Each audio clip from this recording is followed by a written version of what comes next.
Hello students, हमारे पास एक numerical है क्लास 11th केमिस्ट्री का चैप्टर स्ट्रक्चर ऑफ एटम से। चलिए शुरू करते हैं। क्वेश्चन है calculate the energy required for the process.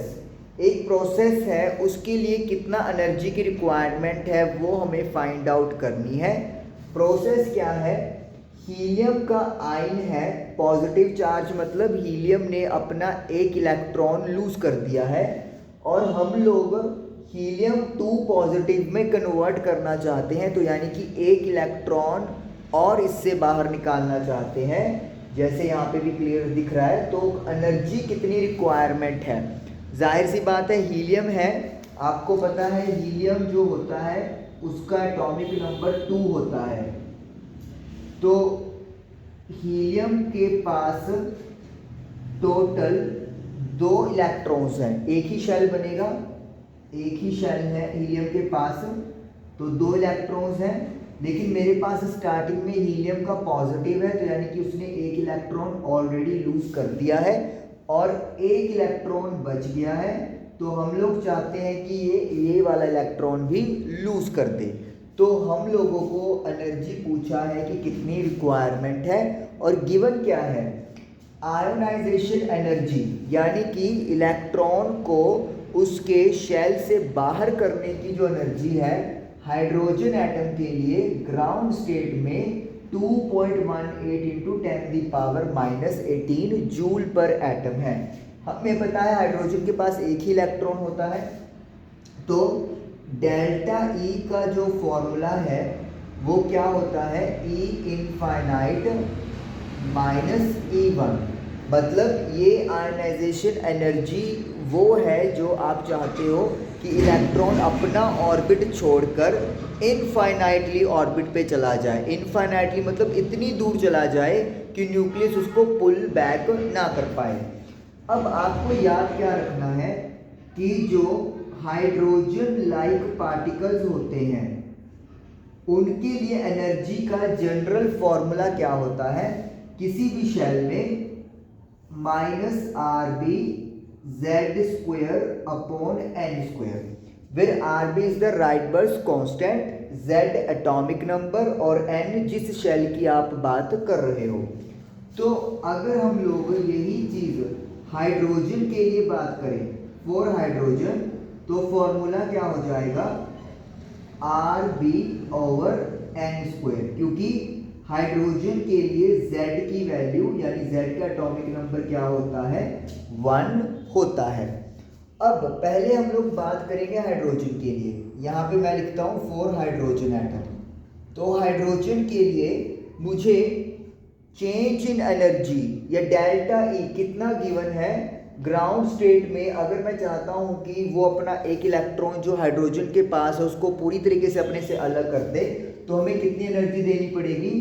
2.18 into 10⁻⁻18 joule पर एटम। इनफाइनाइट, अगर मैं n की वैल्यू इनफाइनाइट यहां पर पुट करूं तो समथिंग अपॉन इन्फिनिटी क्या होता है? 0 होता है। तो ई इन्फिनिटी हम लोग क्या लिख देंगे? 0।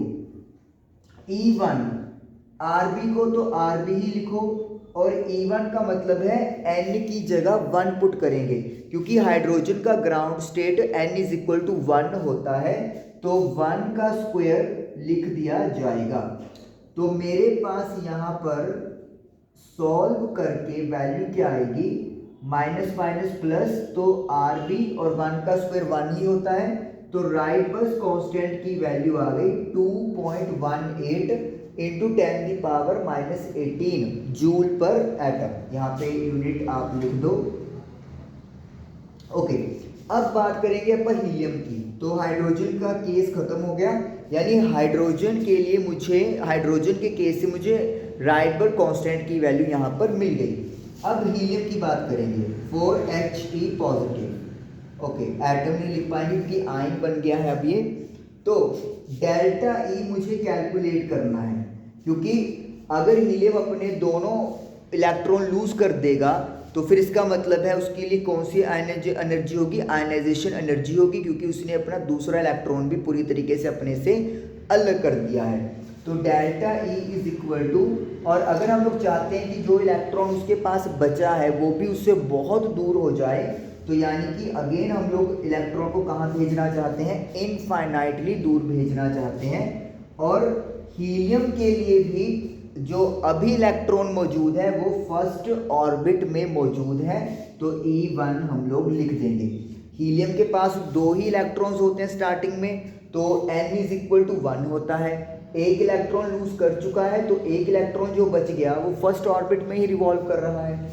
अब डेल्टा ई मुझे पता करना है, तो मैं पहले ये वाला फॉर्मूला यूज करूंगा। तो इन्फिनिटी पुट करोगे, समथिंग अपॉन इन्फिनिटी 0 बन जाएगा।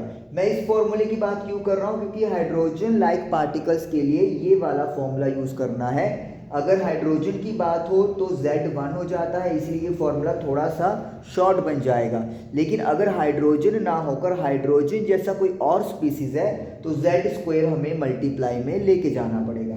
तो अभी something upon infinity will give you 0, तो ये तो 0 ही आ जाएगा। और माइनस, तो जब आप 1 पुट करोगे तो RB आ जाएगा।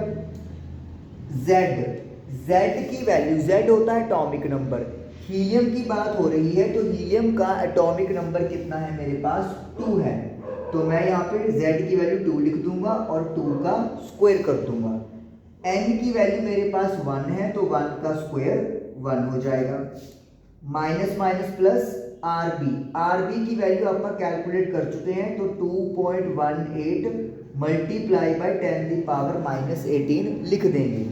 मल्टीप्लाई बाई 2 का स्क्वायर 4 होता है। 1 को लिखना है आप लिख सकते हो, नहीं भी लिखोगे फिर भी कोई दिक्कत नहीं है। एक्चुअली 1 का स्क्वायर है। चलिए अब मल्टीप्लाई कर दो, तो you will get 8.72 multiply by 10⁻⁻18 joule पर एटम। तो इसका मतलब है अगर हम लोग हीलियम के आयन को, He पॉजिटिव को इतना एनर्जी देते हैं, तब जो उसका दूसरा इलेक्ट्रॉन है यानी कि ये वाला इलेक्ट्रॉन है वो भी इनफाइनाइटली दूर चला जाएगा, यानी कि आयनाइज्ड हो जाएगा। और यही हमने फाइंड आउट करना था। आई होप आपको ये न्यूमेरिकल क्लियर हुआ होगा। Thank you for watching the video.